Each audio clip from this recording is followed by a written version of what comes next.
prenne comme texte de base la fin de Romains chapitre 7 et le début de Romains 8. On est souvent dans ce secteur-là lorsqu'on essaie de comprendre la grâce, lorsqu'on essaie de comprendre la loi de Dieu et la loi de l'Esprit, la loi de l'Esprit de Dieu. Donc, normalement, Romains 6, 7 et 8 ne forment qu'un bloc. Donc, il faut les lire ensemble. Et j'ajouterai Romains 5, parce que c'est une bonne introduction à Romains 6, 7, 8. Donc, c'est important, je crois, de lire les choses ensemble. Mais on ne va pas les lire ce matin, mais ça, c'est des choses à faire chez soi. Et il y a énormément de contenu pour comprendre le message de l'Évangile. Alors ici, à la fin du chapitre 7, l'apôtre Paul parle, et le début du chapitre 8, l'apôtre Paul parle de 3 lois. Et je trouve les lois très intéressantes parce que ce sont des choses fiables. Quand on parle de loi, on a quelque chose de sûr, quelque chose qu'on peut analyser, qu'on peut comprendre facilement, parce qu'on ne la voit pas, la loi. On ne voit pas les lois, mais on en sent les effets. Par exemple, la loi de la gravitation, on ne la voit pas. La plupart d'entre nous ne pouvons pas l'expliquer. Elle est tout à fait explicable, mais on ne peut pas l'expliquer parce que juste on était mauvais en physique, ou on n'était pas du tout intéressé, ou on n'a jamais fait de physique.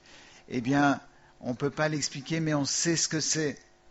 Et ça, c'est quelque chose de merveilleux, parce que on peut dire, je sais ce que c'est la loi de la gravitation.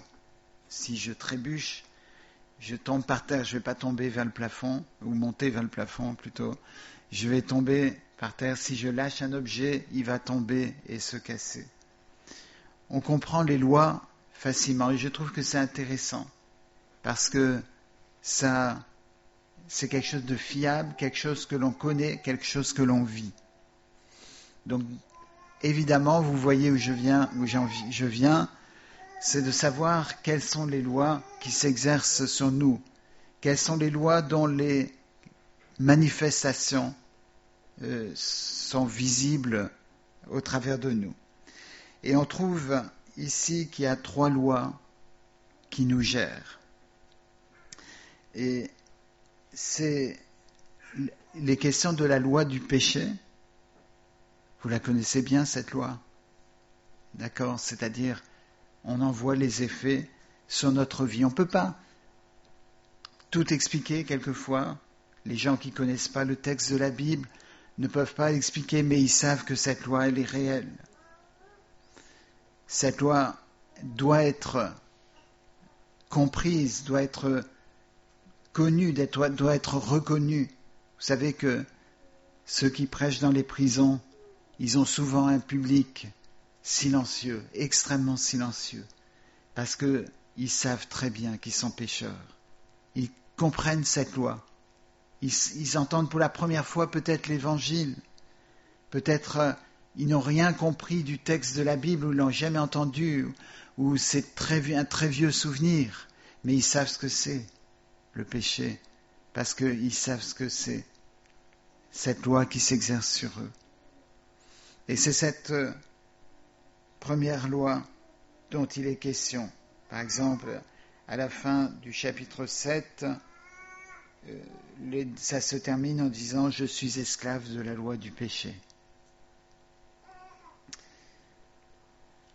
On voit une autre loi qui est mentionnée dans ce secteur-là, fin du chapitre 7, début du chapitre 8, qui est la loi de Dieu. Et ça, là aussi, on connaît la loi de Dieu. Il s'agit des 10 commandements et de toutes les lois de Dieu qui sont mentionnées dans le livre d'Exode, par exemple, ou Lévitique. Et donc là, on comprend aussi ce que c'est, et on a connaissance, et on a aussi l'ordre de transmettre cette loi à nos enfants et d'enseigner ces lois. C'est donc la loi, disons, la loi de Dieu. Et il y a une troisième loi dont il est question au début du chapitre 8, c'est la loi de l'esprit de vie. Donc il y a trois lois qui nous gèrent, la loi du péché, la loi de Dieu et la loi de l'esprit de vie. Et c'est merveilleux qu'il y a une distinction entre la loi de Dieu et la loi de l'esprit de vie. Vous allez dire, mais l'esprit de vie, c'est Dieu, donc la loi de l'esprit de vie, c'est la loi de Dieu. Vous avez raison. Mais il y a un distinguo ici qui est important. La loi du péché, on sait qu'elle s'exerce sur nous. Il n'y a personne ici qui peut dire « je n'ai jamais péché ».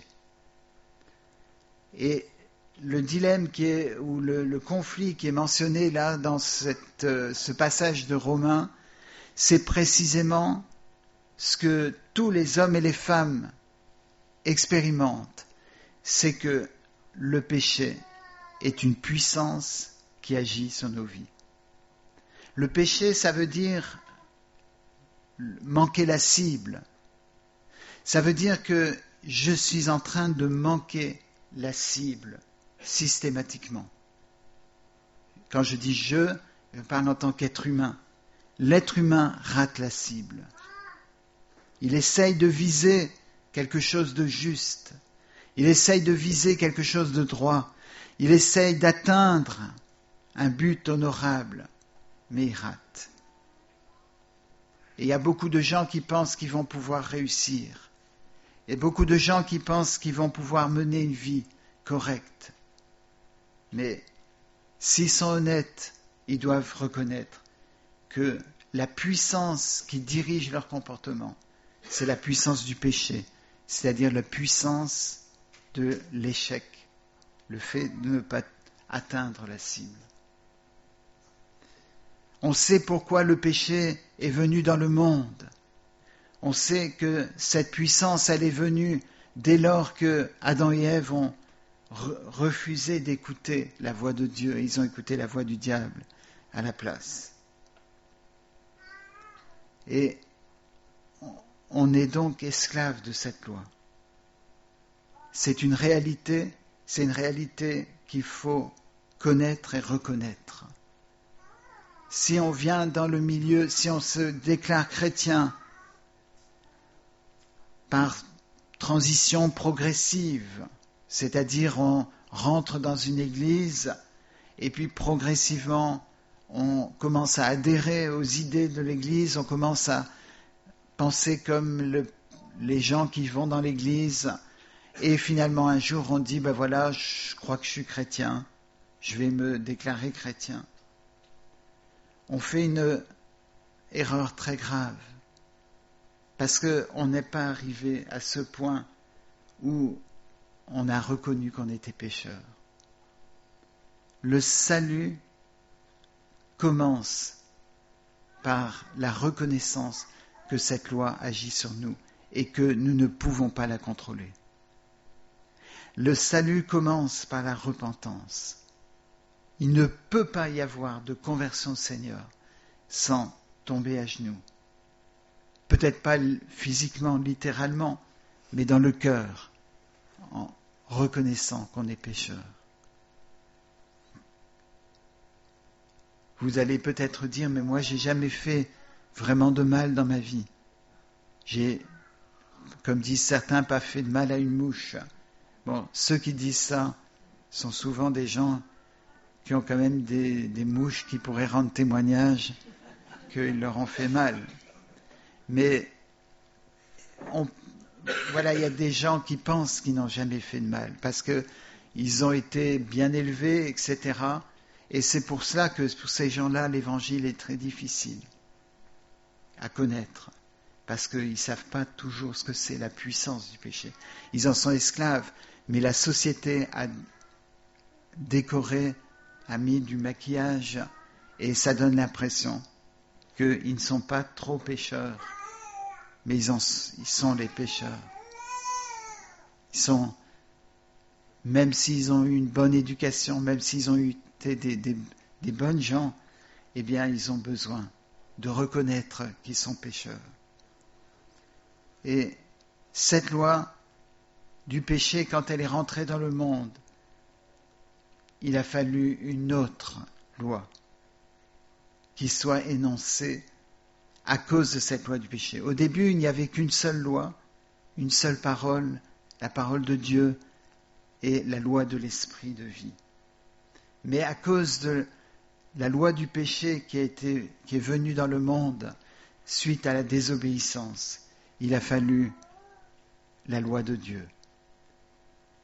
Il a fallu que la loi vienne. Jean chapitre 1 nous dit que la loi est venue par Moïse et la grâce et la vérité sont venues par Jésus-Christ. Mais la loi est venue par Moïse. Mais si vous lisez Romains 5, il y a un détail qui est très important, qui est bien traité dans Romains 5. Si la loi est venue par Moïse, la mort était déjà là entre Adam et Moïse. Dans toutes ces années, il y avait le résultat du péché. Et il y a eu finalement la loi de Dieu qui a été manifestée. Alors la loi de Dieu, elle est extraordinaire, mais elle est terrible, parce qu'elle n'a pas de puissance, ou elle a très peu de puissance. Et la seule puissance qu'elle puisse avoir à un moment donné, c'est si l'esprit de vie incarne cette loi. Mais la loi de Dieu, si elle n'est pas incarnée par l'esprit de Dieu, elle est sans puissance. Et l'apôtre Paul dit ça très clairement, que la chair la rendait sans force, cette parole de Dieu, cette loi de Dieu.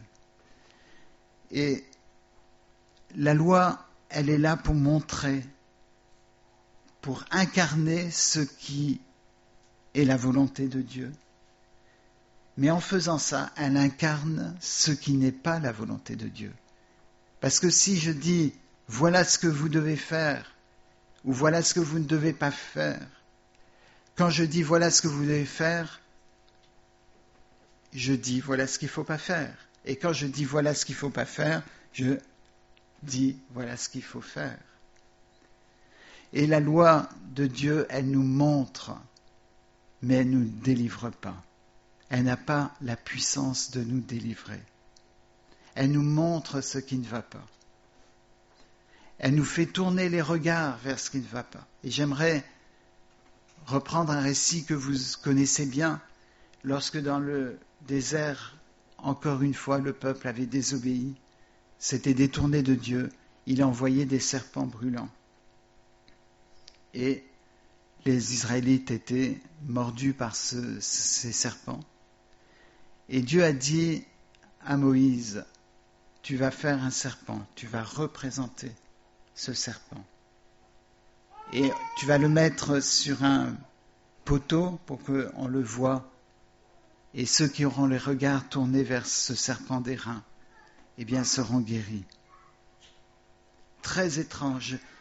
Dieu avait dit à Moïse, tu ne te feras pas d'image taillée, ni de représentation des choses qui sont sur la terre, etc. Et Dieu lui dit, fais une représentation. Et en plus d'un serpent. Très frappant. Mais c'est Dieu qui a dit, fais la représentation de ce serpent. Moïse est mort sans savoir probablement pourquoi Dieu lui a demandé ça. Mais nous on le sait parce qu'on a lu Jean chapitre 3, où il est dit, comme le serpent fut élevé dans le désert, ainsi le Fils de l'homme sera élevé. Juste avant le Jean 3,16. C'est facile à trouver si vous voulez ce passage. Et il fallait cette représentation de ce qui était mal. Ça montrait ce qui était l'origine de la souffrance de l'homme, de l'humanité. Et il fallait que les Israélites regardent vers ce serpent pour pouvoir être guéris. Et il faut passer par cette conscience de ce qui est mal. Mais c'est ce que la loi fait, c'est nous montrer ce qui est bien, ce qui est mal. Ça nous fait prendre conscience de ce qui est mal, mais ça ne nous délivre pas du mal.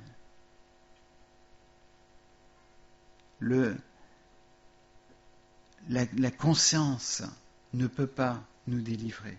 Elle nous fait souffrir d'une certaine façon. Et dans ces chapitres 6 et 7 de Romains, l'apôtre Paul développe beaucoup cette idée que la loi, en fait, elle me fait prendre conscience du péché, donc elle me fait souffrir, parce qu'elle ne me délivre pas, elle me montre ce que c'est. On doit l'enseigner, les Israélites devaient enseigner aux enfants, comme il a été lu dans Proverbes chapitre 3 tout à l'heure. Il fallait enseigner à ses enfants, il fallait connaître la loi, il fallait la méditer jour et nuit afin de ne pas l'oublier. C'est très intéressant de savoir que Jésus a dit « Je suis le chemin », la réalité ou la vérité et la vie.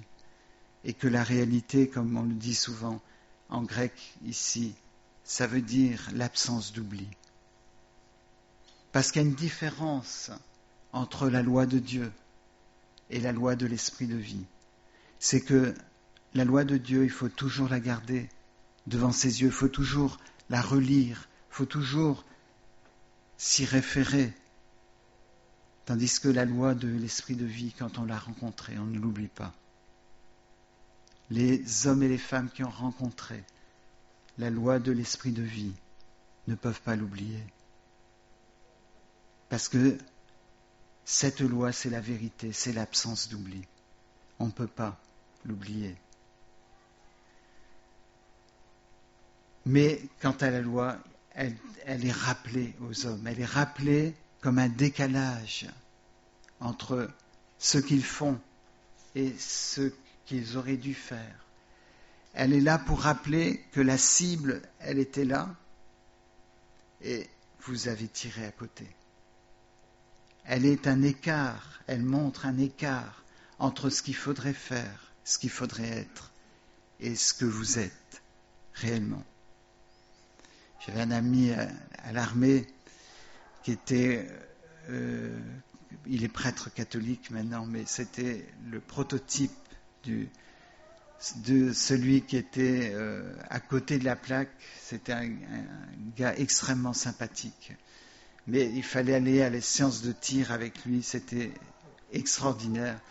Parce que sur 5 tirs faits, il avait 0 sur sa cible, et le voisin avait 8 sur 5 tirs, il avait 8 trous, etc. Et l'autre voisin en avait 2 de plus, etc. Voilà. Mais voilà ce que la loi nous montre, le résultat. Vous avez raté la cible. Quand on lit l'évangile de Jean, j'aime bien l'évangile de Jean, et quand on a un modèle, j'aime bien repasser les témoignages. Et là, je vais en prendre quelques-uns de l'évangile de Jean, qui montrent la prise de conscience que donnait la loi concernant le péché. Et le premier témoignage, c'est dans Jean chapitre 2, que vous connaissez, j'espère en tout cas. Et si vous ne le connaissez pas, on peut vous donner l'évangile de Jean. Mais il faut le connaître. Cet évangile est tellement un contenu extraordinaire. Eh bien, dans Jean chapitre 2, il y a quelque chose qui ne va pas. Il y a quelque chose qui est raté. Il y a une cible qui n'est pas atteinte. Et c'est qu'il n'y a pas assez de vin. Alors, pour les Français, c'est un grand échec, mais là, apparemment, c'était aussi un grand échec pour le mariage, qui avait quelque chose qui manquait. Et Jésus était là. Mais il a fallu prendre conscience de l'écart entre ce qui aurait dû être et ce qui était réellement, pour pouvoir venir chercher Jésus et lui dire « Ils n'ont pas assez de vin ».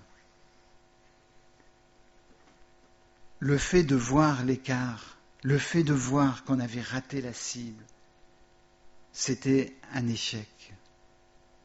Et la loi nous montre l'échec, nous montre l'écart. Et la loi de Dieu rend insupportable notre vie, parce qu'elle montre le péché, mais elle ne peut pas résoudre la question du péché. Ici, il a fallu l'intervention de l'esprit de vie, il a fallu l'intervention de Jésus pour que ce problème soit réglé. Et c'est pas que Jésus disait, ah oui, c'est important que les gens puissent boire encore. Mais ce que Jésus a fait, c'est qu'il a montré, il a manifesté qu'il était là pour rétablir ce qui aurait dû être, pour supprimer ce ratage de cible, pour que la cible qu'il fallait atteindre puisse être atteinte. C'est ça le premier miracle de Jésus. Dans le chapitre 2, oui, le même chapitre, vous avez Jésus qui chasse les vendeurs du temple. C'est un des deux récits où il l'a fait. Il chasse les vendeurs du temple. Parce que là aussi, il y avait une cible qui était ratée. Vous avez fait de la maison de mon Père qui devait être une maison de prière, vous en avez fait un endroit de vol. Et il y avait quelque chose qui était raté. Quelque chose qui se faisait mais qui n'aurait pas dû être fait. Ce n'était pas le bon endroit. Et Jésus a été radical pour être l'esprit de vie qui pouvait régler la situation. Il n'a pas juste donné des paroles, il a été l'esprit de vie. Mais il a montré l'écart. Et en cela, il était la loi, mais il a réglé aussi la situation. Vous avez le récit, tout au début de Jean, de cet homme qui est venu vers Jésus et qui a dit « Mon fils est malade ». Combien d'hommes et de femmes, combien de parents viennent à Jésus pour dire « Mon enfant est malade, mon enfant est spirituellement malade ». Et Jésus, lorsqu'il a reçu cet homme, il a commencé à dire oh, si vous ne voyez pas des miracles, vous n'avez pas la foi. Il n'a pas dit ça, je pense à l'homme spécifiquement, mais il a dit ça autour. Voilà encore quelqu'un qui demande un miracle. Et ce qui me frappe, c'est la réponse du papa. Il n'a pas juste dit oh, c'est vrai. Il a dit mais mon enfant est en train de mourir. Jésus ne me parle pas de ce qui ne va pas. Ne me parle pas de la loi. Je sais ce qui ne va pas. Mais mon enfant est en train de mourir. Et dit une parole et il sera guéri. Et la loi que Dieu rappelait, que Jésus rappelait en disant « Vous êtes incrédules à moins de voir des miracles », eh bien, elle a été remplacée par l'esprit de vie qui animait Jésus, qui a pu guérir cet enfant. Dans le chapitre 4 avec la Samaritaine, il y a ce même récit. Jésus dit à la Samaritaine, « Tu as eu 5 maris et celui que tu as n'est pas ton mari. » Il a touché, il a donné la loi, il a rappelé la loi. Mais ce n'était pas la loi qu'elle voulait, parce qu'elle savait que c'était mal. La loi lui avait déjà montré l'écart dans sa conduite, l'écart entre ce qu'il faudrait faire et ce qu'elle fait réellement.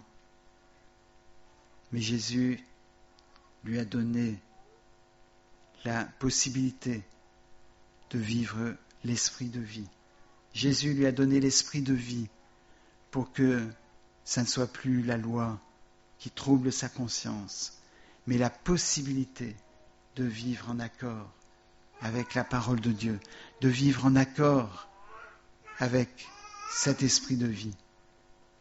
Je trouve ça extrêmement merveilleux. C'est ça qui a libéré cette femme. Jésus lui a rappelé la loi, parce que la loi de Dieu, et bien sûr, elle vient de Dieu, donc elle est bonne, mais il lui a rappelé la loi, mais il lui a donné la puissance de connaître la vie de l'esprit. Peut-être ce matin on connaît la loi de Dieu, on a une grande conscience de ce que c'est la loi de Dieu, et on n'a pas la loi de l'esprit. Et la rencontre avec Jésus-Christ va se faire lorsqu'on reçoit la loi de l'esprit de vie qui nous donne la possibilité de ne plus rater la cible. Ça, c'est le chapitre 4, témoignage remarquable de cette femme. Dans le chapitre 5, vous avez cet homme qui est à la piscine de Bethesda et qui est là en train d'attendre la guérison depuis très longtemps. C'est pas la peine d'aller lui dire qu'il a raté la cible, parce qu'il aurait dit « Je suis l'incarnation de l'échec ». L'échec à cause de son état physique, l'échec parce qu'à chaque fois il a fait des tentatives pour être délivré, pour être guéri, pour être libéré, ça a toujours raté. Et combien il y a de gens autour de nous qui ne vivent que des échecs. Je ne sais pas comment les gens vivent quelquefois quand je vois ce qu'ils vivent.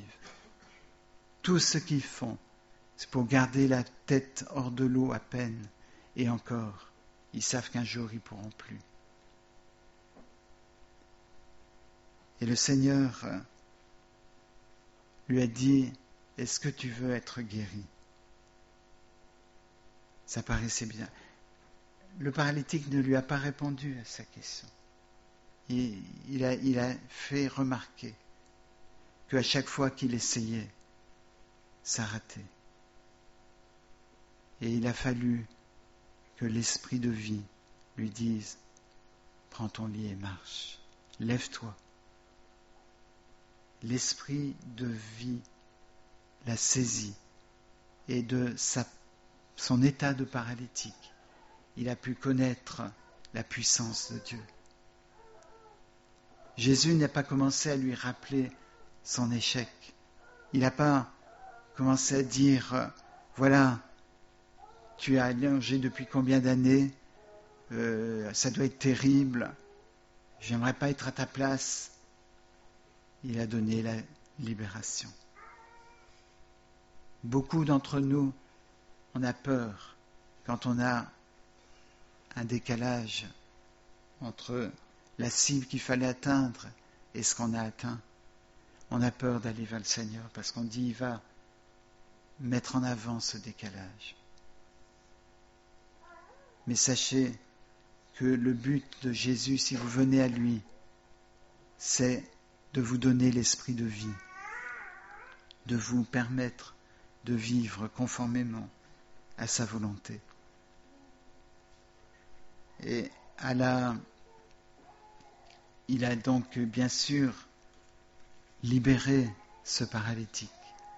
Et ce paralytique était tout heureux.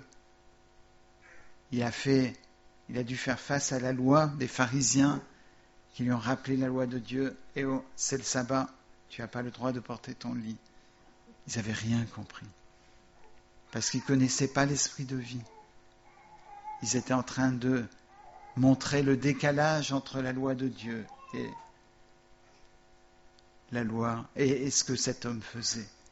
Mais lui, il comprenait visiblement rien du tout, mais il était heureux. Et c'est ça qui était le témoignage. Il était heureux pouvait pas expliquer ce qui s'est passé. Dans Jean chapitre 8, alors il y a Jean chapitre 6, bien sûr, un autre échec, un autre décalage, c'est la multiplication des pains. Et là, les disciples n'ont pas assuré, parce qu'ils connaissaient Jésus, ils savaient que quand il commençait à prêcher, les foules l'écoutaient avec une attention extraordinaire, parce qu'il communiquait la parole de vie. Et donc ils auraient dû prévoir à manger pour la foule. On ne laisse pas partir des gens après une longue réunion, quand ils doivent marcher des kilomètres, bien sûr avec la voiture, ce n'est pas un problème, mais à pied, des femmes, des enfants qui devaient rentrer comme ça sans force. Il y avait un décalage, ils auraient dû prévoir à manger.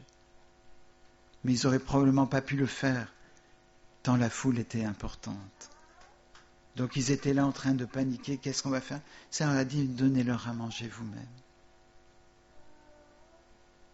Et c'est quelque chose que le Seigneur nous donne quand on a des situations impossibles. On a des gens qui sont visiblement en échec total devant nous. Et on dit, mais qu'est-ce qu'on va faire? On ne peut pas rétablir ça. Le Seigneur nous dit, donnez-leur à manger. Donnez-leur l'esprit de vie que vous avez reçu. Transmettez-leur au nom de Jésus ce que vous avez reçu. Dans le chapitre 8, les pharisiens étaient là pour montrer ce qui ne va pas, pour rappeler la loi. On est entouré de gens comme ça. Quand on va voir le médecin, il nous demande ce qu'on aime manger, et il va dire, comme je prends une tirade de la Grande Vadrouille, je suis désolé de la référence, mais vous aimez ce qui est bon, c'est très mauvais. Et on nous dit ça. Ensuite, on peut être très fâché contre le pèse-personne, parce qu'à chaque fois que je monte dessus, il me montre que ça ne va pas, qu'il y a un écart entre ce qui devrait être et ce qui est affiché. Alors on peut s'énerver contre le pèse-personne, on peut refuser d'aller voir un médecin parce qu'ils disent toujours des mauvaises choses, des choses négatives, comme disait quelqu'un que je connaissais, dont j'appréciais beaucoup l'humour, il disait, quand je reçois mon bilan de prise de sang, tout ce qui est bon, c'est le nom et l'adresse. Tout le reste ne va pas. Mais cela nous montre le décalage. Mais quand on fait une prise de sang, ça nous montre ce qui ne va pas, mais ça ne règle pas ce qui ne va pas. Quand on se pèse sur la balance, ça nous montre qu'on est trop lourd, mais ça ne fait pas, j'ai déjà essayé, ça ne fait pas maigrir, ça ne fait pas perdre du poids. En tout cas, ici, on amène à Jésus cette femme adultère qui avait péché. Elle était consciente de l'écart. Elle était consciente de son péché. Mais les pharisiens mettaient l'emphase sur ce qui ne va pas. Le diable met l'emphase sur ce qui ne va pas. Il utilise la loi de Dieu pour accuser. Jésus utilise la loi de Dieu pour libérer, pour affranchir, pour donner l'esprit de vie. Est-ce qu'on connaît l'esprit de vie ou est-ce qu'on a peur de s'approcher de Dieu ce matin en disant « j'ai des choses qui ne vont pas dans ma vie et j'ai peur ». Vous voyez effectivement l'écart, vous êtes conscient de l'écart entre ce que vous devriez être et ce que vous êtes réellement. Mais vous avez peur. Mais allez à Jésus et Jésus vous donnera l'esprit de vie si vous lui demandez. Et à cette femme adultère, il a dit que le premier qui est sans péché lui jette la pierre. Et après, il a dit à la dame, « Où sont ceux qui t'accusaient ? Est-ce qu'il y a quelqu'un qui t'accuse encore ?» Il n'y avait personne qui l'accusait. Il avait déjà réglé ce problème de péché dans sa vie. Il n'y avait plus d'accusation. C'est pas seulement que les hommes ne l'accusaient plus, c'est que elle sentait que la loi de Dieu n'accusait pas. Attention, je ne suis pas en train de dire que Dieu a dit la loi de Dieu, ça sert, c'est pas grave maintenant, ton péché ce n'est pas grave du tout, c'est pas du tout ça. Il lui a dit va et ne pêche plus. Le péché est grave, mais quand il nous montre la gravité du péché, il nous montre le moyen d'en sortir. Il donne la puissance d'en sortir. Tandis que la loi ne fait que me montrer ce qui ne va pas. Cette femme a dû vivre le reste de sa vie totalement libre. Elle ne pouvait pas oublier cette rencontre avec Jésus-Christ. La loi de Dieu, elle devait la réviser. Elle devait l'enseigner à ses enfants, elle devait cultiver cette connaissance. Mais cette rencontre avec Jésus, ça l'a marqué. Et je suis troublé quand les gens ne peuvent pas dire quand ça s'est passé dans leur vie.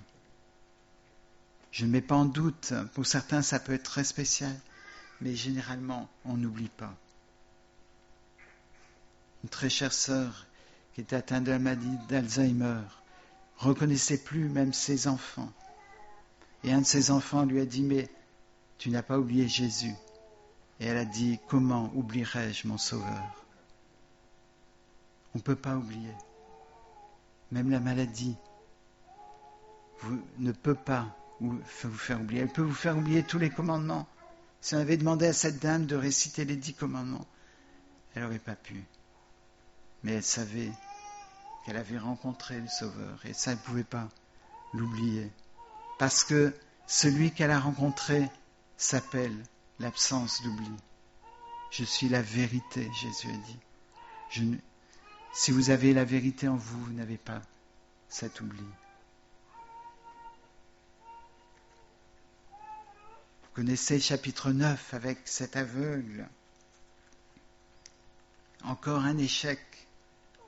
Encore quelqu'un qui était en décalage entre ce qu'il aurait dû être et ce qu'il était réellement. Et la marginalité était très forte à l'époque parce que la maladie avait des implications sociales très importantes. Le rejet, la mise à l'écart, le fait de ne pas pouvoir travailler, le fait donc de ne pas avoir à manger, etc. Et pour cet homme, c'était quelque chose de difficile à vivre. Il n'avait pas besoin qu'on lui témoigne de l'écart entre ce qu'il aurait dû connaître et ce qu'il connaissait. Mais il avait besoin de rencontrer celui qui est l'esprit de vie et qui pouvait donner la vie et la vue. Et c'est là ce qui s'est passé pour lui. Et ce matin, on a besoin peut-être que nos yeux s'ouvrent.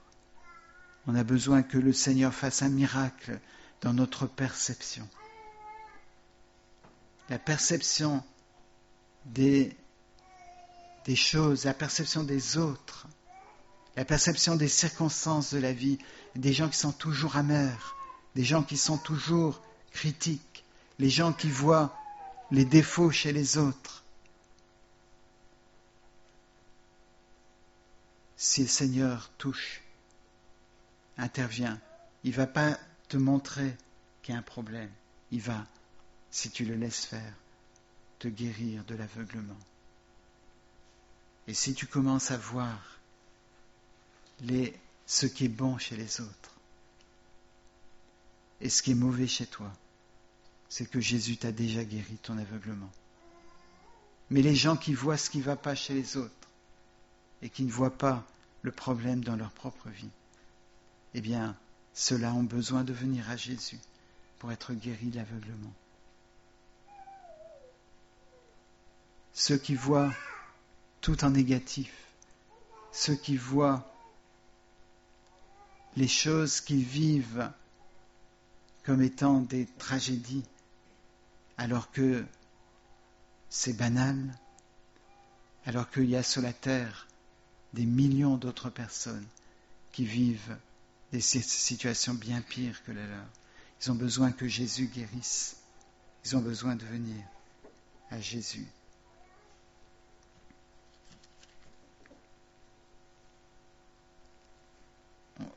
Vous pouvez finir le livre de Jean en voyant et regarder les autres évangiles, en voyant à chaque fois, dans chaque témoignage, que l'esprit de vie est venu sur la personne, non pas pour lui dire il y a un décalage entre ce que tu devrais être et ce que tu es, mais pour donner la vie qui permet que ce décalage ne soit plus.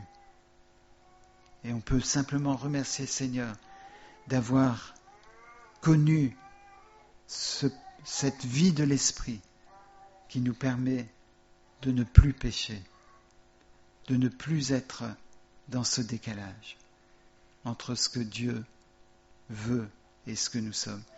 Vous allez dire, c'est pas possible de ne plus pécher. La chose, c'est que notre cœur ne veut plus pécher. On peut tomber, bien sûr, on peut tomber dans le péché. On est tellement faible, on est tellement misérable qu'on peut tomber dans le péché.